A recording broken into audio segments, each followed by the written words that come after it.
Welcome back to my channel. আজকে আমি আপনাদের সামনে নিয়ে এসেছি চিলি চিকেন কীভাবে বানাতে হয়। তা আপনারা দেখুন, আমি চিলি চিকেনের মিজা রেডি রেখেছি। এখানে কিছু capsicum, onion, dice onion capsicum আছে।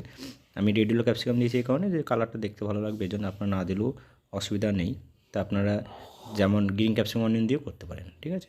তো এখানে দেখতে পাচ্ছেন আমি চিকেন ফ্রাই করে রেখেছি। এটা ডাইস চিকেন, এটা ছোটো করে কাটতে হয়। ডাইস কাটিং করবে, কাটিং করে একে ময়দা, কর্নফ্লোর, সিজলিং দিয়ে, ডিম দিয়ে একে মিক্সিং করে ফ্রাই করে নেবে। তা হাফ ফ্রাই করে নেওয়ার পর এটাকে রেডি করে নেবে। রেডি করে নেওয়ার পর আপনারা সস বানাবে। তা সস বানানোর আগে আমি আপনাদের বলছি, যারা চিলি চিকেন রেডি কোনো সময় বানাওনি তারা ভালো করে ফলো করে নেবে যে আমি চিলি চিকেনটা কী কী দিয়ে বানাচ্ছি। তা ভিডিওটা দেখার আগে পুরোপুরি দেখবে, কাটবে না, কেন কেটে দেখলে কিছু বুঝতে পারবে না। এই জন্যে আমার রেসিপিটা ভালো করে ফলো করুন যে আমি কী কী দিয়ে রেডি করছি, ঠিক আছে। যদি আপনারা বানাতে চাই বাড়িতে, অবশ্যই করে এটা ফলো রাখবেন। আসুন এবার আমি সস বানাতে যাব। সস বানানোর আগে দেখে নেন আমি কী কী ঢালবো। ঢেলে আমি সসটা বানাবো, আপনারা ভালো করে ফলো করে নেবেন, ঠিক আছে। সস বানানোর আগে আপনারা ভালো করে ফলো করে নেন যে আমি কী কী রাখবো। তা প্লিজ যদি ভালো লাগে লাইক করবেন। তো দেখতে পাচ্ছেন আমি অয়েল দিয়েছি, কড়াইটা ওকটা গরম করে নিয়েছি। গরম করে আমি অয়েল দিচ্ছি। অয়েল দিয়ে অয়েলটাকে গরম করে নেবো। গরম করে নেওয়ার পর হালকা গার্লিক দেবো। গার্লিক দিয়ে কুক করবো তেলের সাথে। গার্লিক দিয়ে কুক করে নেবো। দেখতেছি আমি গার্লিক দিয়ে কুক করছি। হালকা জিঞ্জার চপ দেবো। যে পরিমাণ আপনারা যতটা সস বানাবেন সেই হিসাবে আপনারা জিঞ্জার গার্লিক দিয়ে কুক করে নেবে। কুক করে নেওয়ার পর ওকে এবারটা আপনারা ইউজ করবেন dice green chilli.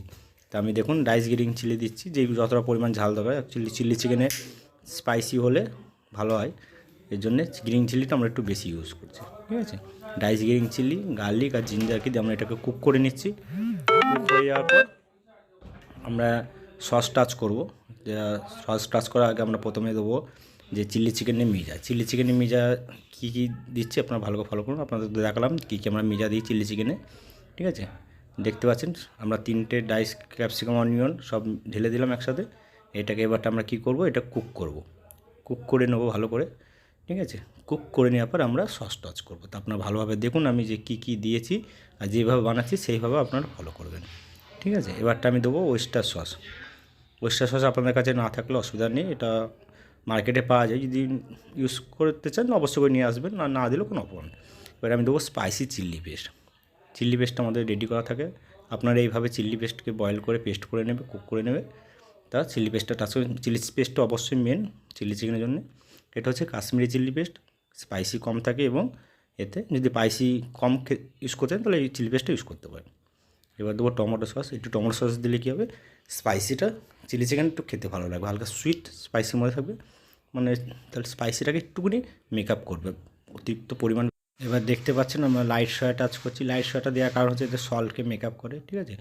Dark soya, light soya দুটোই আমরা ইউজ করি। আপনারা ডার্ক সয়ার কাজ হচ্ছে কালো করবে, সয়া মানে ডার্ক করবে, ঠিক আছে। আর লাইট সয়া হচ্ছে সল্টটাকে মেকআপ করবে। এবারটা আমি দেখতে পাচ্ছেন আমি আজিনা ইউজ করছি। আপনারা আজিনা ইউজ না করলেও করতে পারেন, অসুবিধা নেই। Sizzling powder, chicken but powder use করবেন। এটা আমরা হোয়াইট পেপার টাচ করলাম, দেখতে পাচ্ছেন, ঠিক আছে। যতটা পরিমাণ আপনার ততটা পরিমাণ টাচ করবেন, ঠিক আছে। গোলমরিচ পাউডার। এবারটা আমরা দিচ্ছি সুগার। সুগারটা একটুখানি টাচ করবে, যেমন মানে স্পাইসিটাকে যেন মেকআপ করে, সেই হিসাবে আপনার স্পাইসিটা একটু অত পরিমাণ না থাকে। এবার ডার্ক সয়া ইউজ করলাম, এতে আমরা সল্ট ইউজ করবো না। দেখতে পাচ্ছেন আমি ডার্ক সয়া ঢেলে দিয়েছি ডাইরেক্ট। ডার্ক সয়া যত পরিমাণ থাকবে মানে একটু ব্ল্যাক করবে, ডার্ক করার জন্য সেই পরিমাণ হিসেবে আপনারা ডার্ক সয়াটা ইউজ করবেন, ঠিক আছে। এবারটা দেখুন আমি স্টক ওয়াটার দেবো, ঠিক আছে। Stock water chilli chicken die যদি বানান তাহলে অ্যাকচুয়ালি স্টক ওয়াটার না দিলেও চলবে। ওই সসে চিলি চিকেন টস করলে এটাকে ডাই হয়ে যাবে, ঠিক আছে। আমি এটা অ্যাকচুয়ালি গ্রেভি বানাবো তো চিলি চিকেন, এর জন্য আমি চিলি চিকেন গ্রেভি বানাচ্ছি বলে স্টক ওয়াটার দিয়ে গ্রেভিটা বাড়িয়ে দিলাম, ঠিক আছে। এই জন্য তাহলে চিলি চিকেন গ্রেভিটা তৈরি হয়ে গেল। তো আপনারা দেখতে পাচ্ছেন আমরা যতটা পরিমাণ চিকেন ততটা হিসাবে আমি স্টক ওয়াটার টাচ করেছি। স্টক ওয়াটার দিয়ে এবার আমি টেস্ট করে দেখব যে সব ঠিকঠাক আছে কি। তো আমি টেস্ট করে নিলাম, সব ঠিকই আছে আমার মনে হলো। হালকা একটু স্পাইসি টাচ করবো, একটু হালকা একটু টমেটো সস একটু স্পাইসি টাচ করলে টেস্টটা আরও ভালো আসবে, ঠিক আছে। তো আপনারা দেখে নিলেন যে আমি সব কিছু করে নিয়েছি। বাট আমি চিকেনটা ঢেলে দিলাম। চিকেনটাকে ফুল ফ্রাই করে নিচ্ছি। ফুল ফ্রাই করে নেওয়ার পর ওকে ঢেলে দেওয়া হলো। ঢেলে দেওয়ার পর এবারটা আমি কর্নফ্লোর দিয়ে ওকে মোটা করবো, কারণ অ্যাকচুয়ালি স্টক ওয়াটার দিচ্ছি, স্টক ওয়াটার দিয়ে ওকে পাতলা হয়ে গেছে, মানে অনেকটা মানে পাতলা হয়ে গেছে। এর জন্য ওকে আমরা কর্নফ্লোর দিয়ে ওকে একটু মোটা থিকনেস করে নেব। থিকনেস করে নিলে কী হবে, যে জিনিসটা সস টাইপের হয়ে যাবে, ঠিক আছে। গায়ে গায়ে থাকবে, একটু দেখতেও ভালো লাগবে এবং সসটা খেতেও ভালো লাগবে। জানেন কর্নফ্লোর দিলে আপনারা জানেন কর্নফ্লোর দিয়ে একটু সস মোটা করতে হয়। কর্নফ্লোর তো অনেকেই জানেন যে কর্নফ্লোর কেন ইউজ করে, তো আমরা সেই হিসেবে কর্নফ্লোর ইউজ করে নিয়েছি।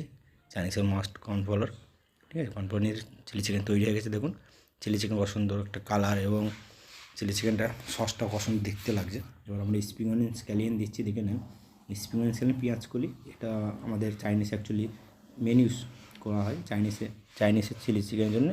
চাইনিজ যে কোনো আইটেম স্প্রিং অনিয়নটা মেন। দেখুন চিলি চিকেনটা পুরো রেডি হয়ে দেখেছেন, সসটা কত থিকনেস